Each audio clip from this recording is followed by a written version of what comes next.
multimedia in vivo imaging guided stem cell retinal therapy.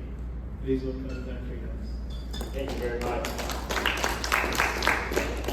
Hi everyone, thank you very much, and thanks for picking the beautiful location, and to the conference organizers for putting together such a wonderful conference and giving me the opportunity to be here. So I have a little bit of a different background. I'm a clinician scientist, so I see patients every week, I operate every week, and I also have a laser lab.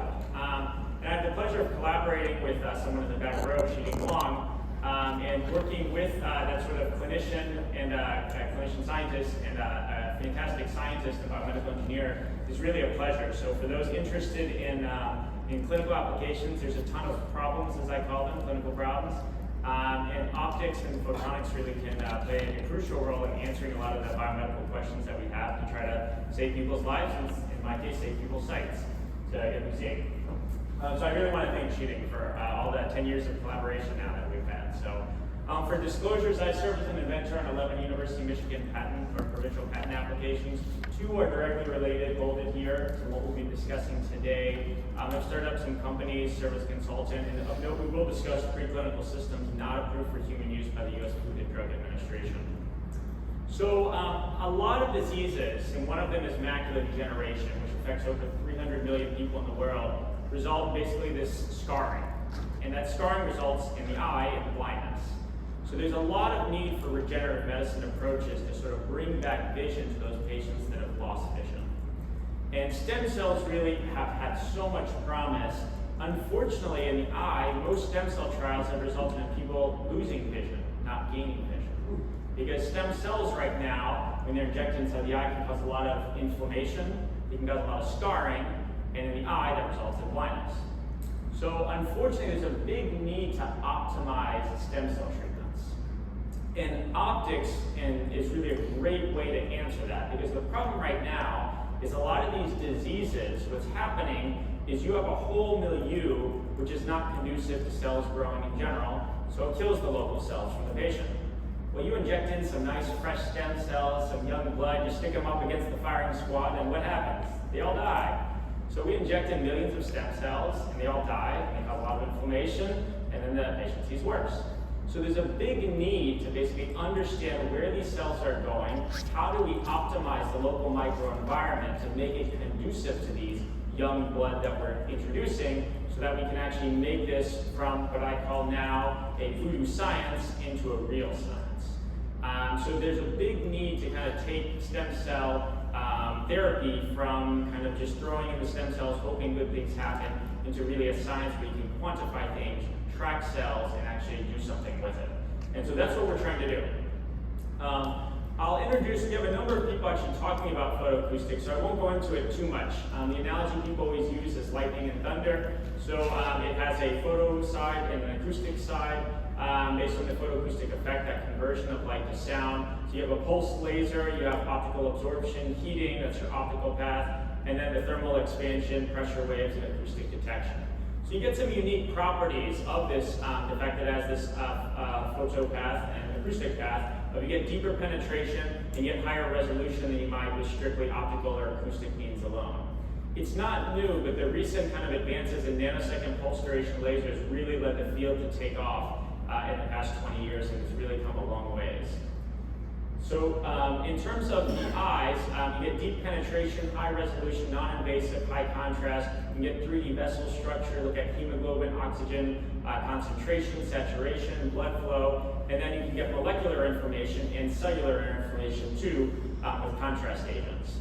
The main endogenous absorbers on the eye are hemoglobin, both oxy and deoxyhemoglobin with different spectrum, as you guys know. Melanin is a very broad absorption spectrum and is also present in eyes. DNA, RNA much lower, and lipid and water signals at the typical wavelengths that we use, but it depends what wavelengths you're looking at. But for exogenous contrast agents, the sky's the limit. So we like to use organic ones, indocyanine green. But you can also use gold nanoparticles, and I'll present some of that. You can get all this information from the eye based on looking at different wavelengths. This is a schematic of our system with a photoacoustic microscopy, optical coherence tomography, and fluorescence microscopy system all integrated into one.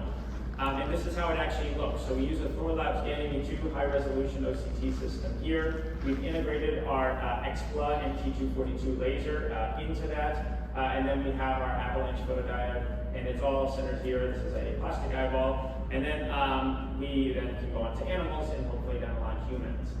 We have 2.6 micron aerial lateral resolution using the system. Initially, we're using half of the ANSI safety limit for translational purposes. Very interested in looking at that.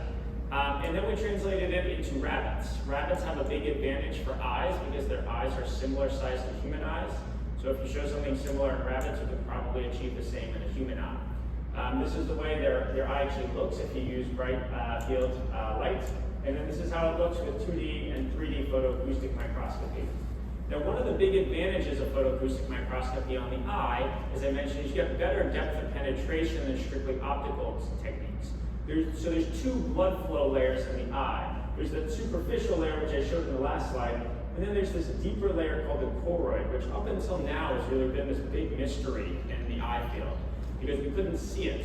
Anything we can't see, we just assume it doesn't do anything, and it's a big mystery. Well, we actually find that it plays a huge role in a number of retinal diseases, and now we can actually image it with high resolution because we can get better depth of penetration and actually see the second vascular system. And this is actually the layer that provides the oxygen and nutrients to the actual same cells called the photoreceptors in the eye. So if this layer is not working, you're not going to have any vision. And so it's an incredibly important layer we're finding now. And as we can image it now with photoacoustic microscopy, we're better understanding its importance in a lot of eye diseases. Obviously, we're very interested in clinical translation, so we worked very hard on reducing the laser fluence that's required. And this is in close collaboration with Cheating, where we got down to 1% of the ANSI safety limit while still getting high-quality photoacoustic microscopy images.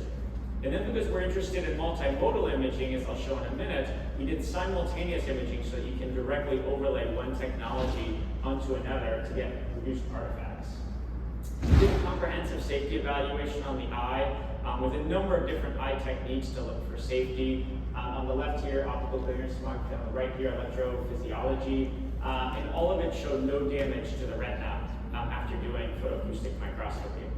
We can look at normal animals and see the vasculature of those animals, and then we can see that in 3D, and then we can actually look at various disease states along with using nanoparticles.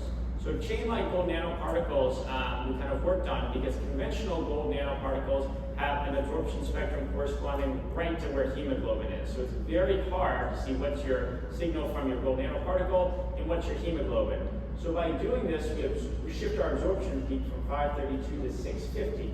And by doing that in the eye, we have very little endogenous absorption.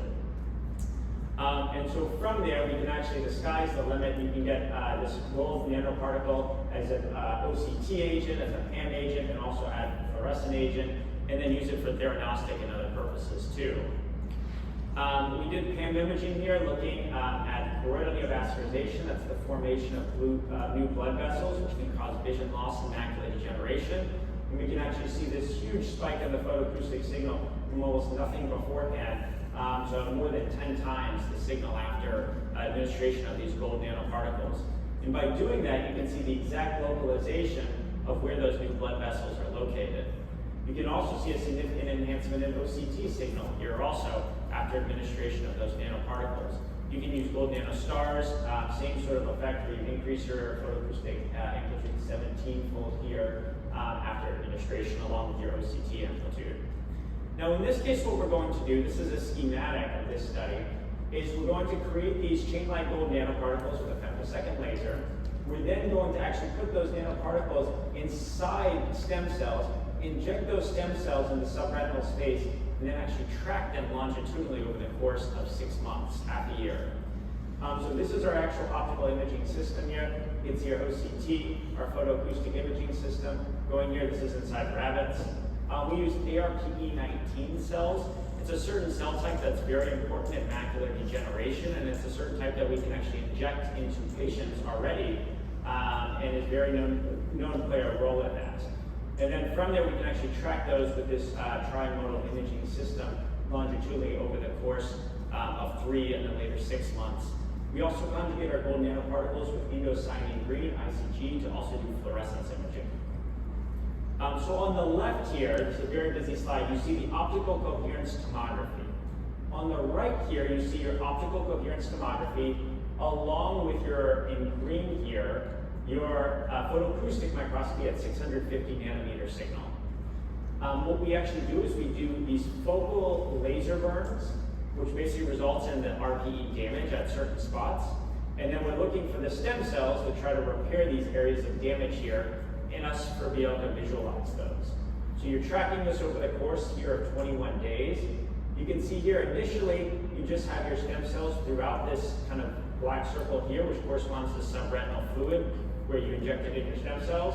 That fluid goes away very rapidly within a week, and then we can actually see exactly where those stem cells are localizing to over the course of time.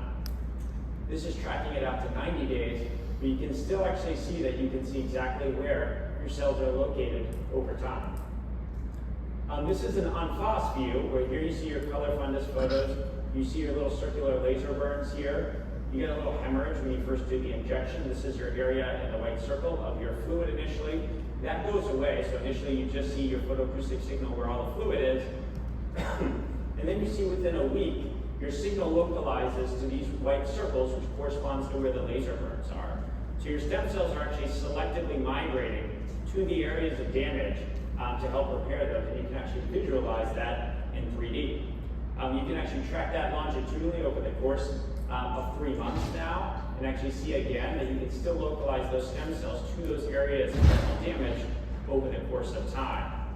Now, as a control, we looked at bare gold nanoparticles, thinking that, well, what if the cells are actually kicking out our gold, and all we're seeing is where the gold's located and not where the gold plus cells are located. So in this case, what we did was we actually just injected in bare gold in the subretinal space.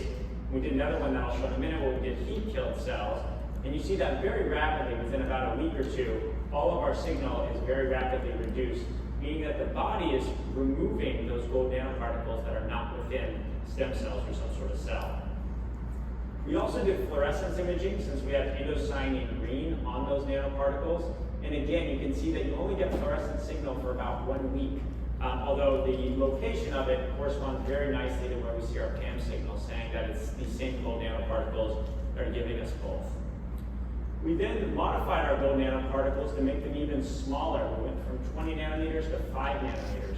The reason being is that 20 nanometers, gold tends to accumulate in the liver and the spleen. And if we make it smaller at 5 nanometers, that'll actually be renally excreted. So this is actually looking at the urine of our rabbits, and you see nothing excreted in the urine at 20 and 60 nanometers, and at 5 nanometers you see very bright fluorescence, indicating actually that our urine is actually excreting our gold nanoparticles. And you see much less accumulation in the liver and spleen as a result of that. And then what you can do over time is actually track those ultra-miniature gold nanoparticles, labeling the stem cells, and track them over the course of 6 months. And this is in collaboration with another clinician scientist, Dr. Fahim, who's a stem cell expert, and assisted us with getting these stem cells and giving them the right growth environment that they need to grow. And then this is tracking them over the time also with OCT. And what you can see here is we can see exactly with the 650 nanometer PAM where our stem cells are going, where they're localizing to over the course of time with 3D visualization. So we can then do spectroscopic, actually seeing what wavelengths are optimal with these ultra miniature. We end up using 650 nanometers because you can see at these lower ones, in the 500 range, 532 to 578, that you're also seeing the vasculature pretty nicely. So correlating those two, we can actually overlay our OCT and our 650 nanometer PAM to say exactly where our stem cells are localizing to here in green by putting together these different imaging technologies. And we can follow this over the course of time to actually, again, here you actually see these little white circles are where our burns are, and you see that within a week or two, our stem cells are actually localizing there. So why do you say this thing doesn't work? It works great. Stem cells don't work. So you used it at your introduction. So what are you seeing that says the opposite of the same? So this is actually a normal healthy rabbit, and actually a young rabbit. So what I'm saying is in diseased patients with macular degeneration, what's wrong is the local environment is actually not conducive to having these stem cells grow.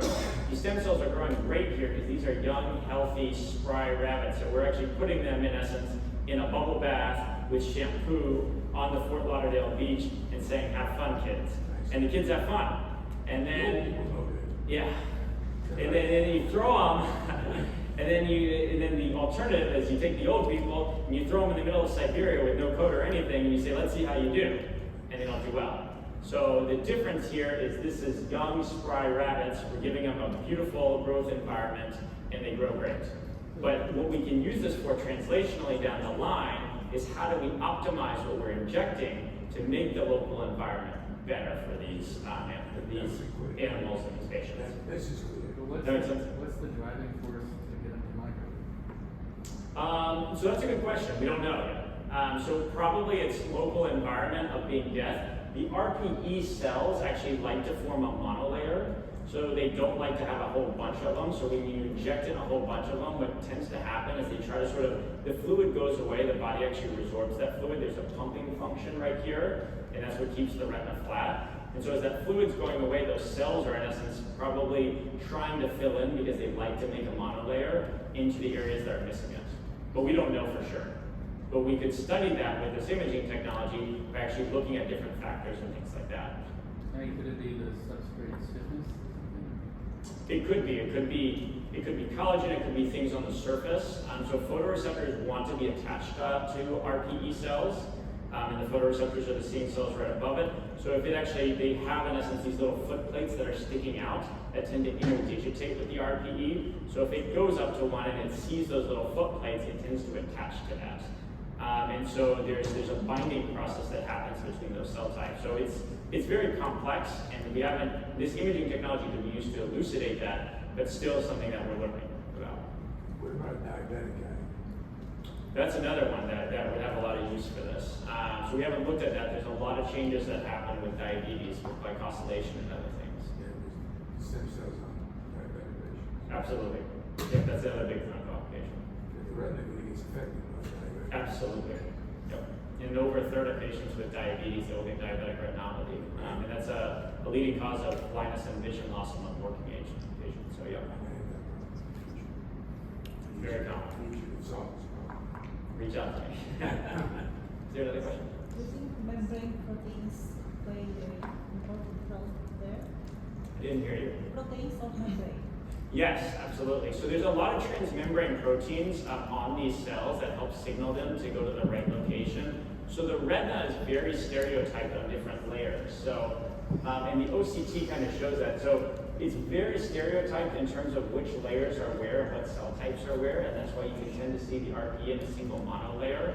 And so everything is very stereotyped. So there are certain junctions and certain so forth that play an important role on where cells will migrate to and where cells will go. So are you considering working on it?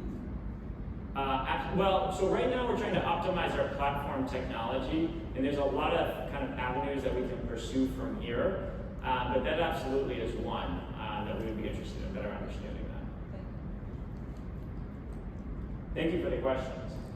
So this is now tracking it over the course of half a year. So again, these are our laser burn sites that you see here. We do initially this large bolus of fluid. Initially our stem cells are throughout that fluid. You see that the stem cells over time localize to those areas of the laser burns to help repair those areas. And you see here that we have a nice signal even over the course of half a year. And when you actually quantify that signal, you can see that it's persistent. Now, one of the advantages also of photoacoustic microscopy is it's very sensitive to even seeing a few cells. So in this case, we tried to see how many cells we could see down to with fluorescence and photoacoustics, and we could even see down to 250 cells. We just haven't even tested lower than that because this was very, a p-value that was very significant.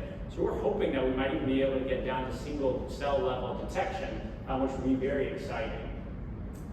We looked at the stem cell function. This was in collaboration with Dr. Fahim, and actually finding that looking at these cell functions of the stem cells and the RPE cells, that it was all retained over the course of time, even with the gold nanoparticles and even with the laser treatment that we were giving. And this is the quantitative evaluation that she performed, kind of indicating that it didn't damage the cell function, along with the safety evaluation looking at histology of this, looking at eyes. We also did it with indocyanine green, trying to look at organic agents as opposed to gold, and finding the exact same thing. The only disadvantage here is you see that there's a big drop-off after 2 to 3 weeks. So unlike our gold, which actually persisted in the tissue and resulted in 6 months or even longer, we just didn't track it longer than that, here we actually lose signal within 2 to 3 weeks. Again, as a control, we just inject it in and we see that it goes away even faster within 1 to 5 days. In dead cells, same thing, it goes away within 1 to 5 days, meaning you're only seeing the signal when it's within cells. The other ones are picked up very rapidly in the space by the eye and goes out of there. One last thing I briefly want to touch on is moving from, before we were just seeing where all the stem cells are, but what if you want to actually tag an individual cell and track one individual cell in the eye or in the body anywhere and actually see exactly where that cell is moving? So there's recently been developed this lacing barcoding labeling, where basically you give a unique lacing spectrum to an individual cell. And you have these microcavity laser particles, and you can track that over the course of time by enabling kind of a tracking of one individual cell. So in this case, we started with cadmium sulfide lacing nanowires. We did fluorescence imaging. We started with macrophages because they're large and they like to eat everything. And we could actually track these individual cells by looking at this unique spectrum here, comparing it to this one, which is different, and comparing it to this one, and finding out the spectrums were stable over the course of time. This was 1 day. And then we could actually track exactly where the cells were. We then moved on to the eye, and an important cell, as I mentioned, is those retinal pigment epithelial cells. We made it smaller. In this case now, our cadmium sulfide wires were 3 to 7 microns in length and 200 nanometers in diameter. Still pretty big though. And then using this as an OCT and fluorescence contrast agent to basically label individual cells. And what you can see here, these are 13 individual cells. You see that their lacing spectral waveforms are stable over the course of 1 month. And we can track exactly where those stem cells are located over the course of 1 month, each individual cell, by looking at that waveform. And so this actually tells us that this is not in the laser model, so they're just kind of going in random places here, but each of these colors corresponds to one cell. And this is where that cell is moving over the course of 1 month when it's injected in the subretinal space. So we could go beyond just the aggregate here is, I mean, typically when we give them clinically 1 million stem cells plus, into labeling individual cells and tracking those individual cells in the subretinal space. So in conclusion, you can do multimodal imaging. Photoacoustic imaging is very promising. When you utilize down to 1% of the NC safety limit, you can see blood vessels. You can use nanoparticles, gold, indocyanine green, organic ones, and you can track these stem cells over 6 months very nicely, particularly with photoacoustic imaging. And we can actually do this over the course of time, and you can even look at individual cells with these lacing nanowires over time. So I'd like to thank our sources of funding, primarily the National Eye Institute Department of Defense. As the former speaker said very appropriately, all the people that actually did the work. And particularly I want to thank my collaborators. Sheeting has been a fantastic collaborator for 10 years. He's speaking tomorrow. And Abby Fahim also is another clinician scientist who really has helped us so much on stem cells as being an expert in that. And I'd like to thank you all very much for your attention, and I welcome any questions or any odd problems that you have down the line. So thank you. There's a type of stem cells, because I remember years ago, you get grow hair in certain areas. Yep. But how do you do that now? How would you do to eliminate that problem? So Do you there's- know is that problem non-existent? There's a lot of different types of stem cells. So, and everyone kind of nowadays in the news knows about it because